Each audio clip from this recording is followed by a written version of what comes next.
पूर्वांचल का जिला है जौनपुर और इसी जौनपुर में एक नाम है धनंजय सिंह।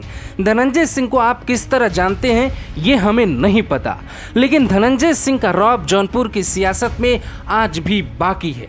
उनकी राजनीतिक पकड़ जौनपुर की सियासत में आज भी दिखती है। ये कहानी बेहद दिलचस्प है। राजनीतिक वजूद और राजनीतिक सूखा खत्म करने के लिए जिला पंचायत चुनाव में बाहुबली धनंजय सिंह की पत्नी का चुनाव जीतना बहुत जरूरी था। हालांकि उन्होंने न सिर्फ चुनाव जीता बल्कि एक नई पटकथा की शुरुआत भी हुई।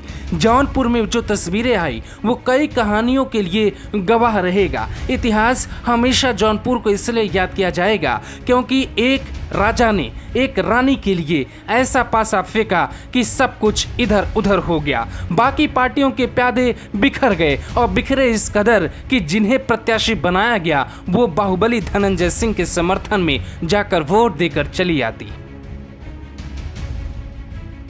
अनुप्रिया पटेल अमित शाह की मीटिंग में बहुत गुजारिश करने के बाद जौनपुर सीट लेकर आई थी।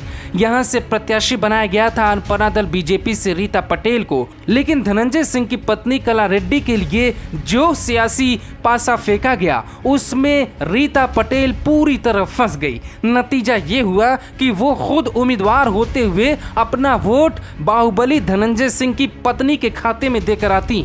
उनके साथ 5 से 6 सदस्य और जाते हैं। ये जौनपुर की वो सियासत है जिसे सालों तक याद की जाएगी। और ये भी कहा जाएगा, जिस बाहुबली धनंजय सिंह के बारे में कहा जाने लगा था कि उनका राजनीतिक वजूद अब नहीं बचा है, उन्होंने एक ऐसा पासा फेंक कर दिखाया कि सियासत में एक कदम भी कहानी को बदल सकता है। और इसी कहानी ने अपना दल और बीजेपी के गठबंधन प्रत्याशी की कहानी को द एंड कर दिया।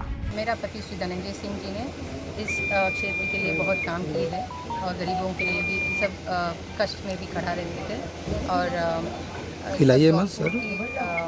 सब वोटर्स मेरे परिवार लोगों को सबको धन्यवाद देना है।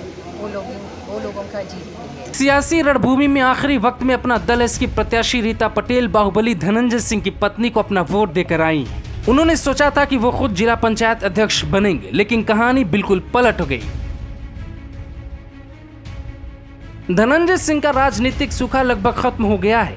2019 में करारी हार के बाद लोग कहते थे कि धनंजय सिंह का करियर खत्म हो गया, लेकिन पूर्वांचल में बाहुबलियों की कहानी भी खत्म नहीं हुई। धनंजय सिंह की पत्नी की एक तरफा जीत ये साफ संकेत देती है कि जिला पंचायत स्तर पर अभी भी बाहुबलियों का सिक्का चलता है। धनंजय सिंह की पत्नी के लिए रणनीति बनाई गई। रणनीति नंबर 1, वजीर निशाने पर लिया गया और आखिरकार अपना दल के प्रत्याशी रीता पटेल के साथ 5-6 और सदस्यों का वोट कला रेड्डी को मिल गया। रणनीति नंबर 2, बीजेपी की निर्दलीय प्रत्याशी को हराना, अपना दल के प्रत्याशी को हराना और सपा के प्रत्याशी को हराना सबसे मुश्किल हो रहा था। लेकिन इन सब के बीच धनंजय सिंह की रणनीति और आखिरी वक्त में किया गया काम आ गया। राजनीतिक पार्टियों के निशाने पर रहे धनंजय सिंह के लिए ये जीत बहुत जरूरी थी। अपने राजनीतिक रसूख को बचाने के लिए उनकी ये जीत बेहद आवश्यक थी। कल रात धनंजय सिंह को नींद नहीं आई। धनंजय सिंह के परिवार में ज्यादातर लोग नहीं सोए। धनंजय सिंह अलग अलग पार्टियों की जिला पंचायत सदस्य कांटेक्ट करते रहे।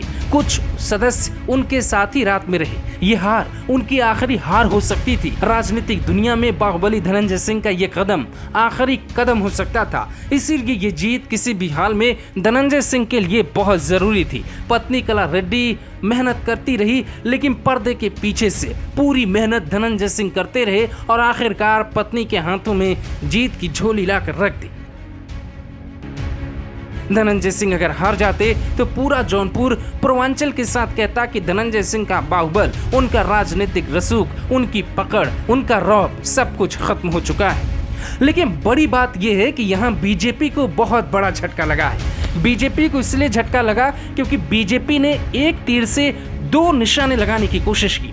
पहला निशाना था बीजेपी ने अपना दल को टिकट दिया, रीता पटेल कैंडिडेट बनी, लेकिन वो तो खुद कला रेड्डी को वोट देने पहुंच गए। दूसरा निशाना था बीजेपी की बागी निर्दलीय उम्मीदवार बन गई थी। खबर ये तक थी कि बीजेपी के लोग उन्हें वोट करेंगे, लेकिन बीजेपी दूसरे नंबर पे रही, जबकि सपा तीसरे नंबर पे और गठबंधन प्रत्याशी रीता पटेल सबसे आखिरी में रही। यहां तक कि उनको अपना वोट भी नहीं मिला, उन्हें शून्य वोट के साथ ये बताना पड़ा। अनुप्रिया पटेल का ये प्रयोग पूरी तरह बाहुबली धनंजय सिंह के सामने फेल हो गया।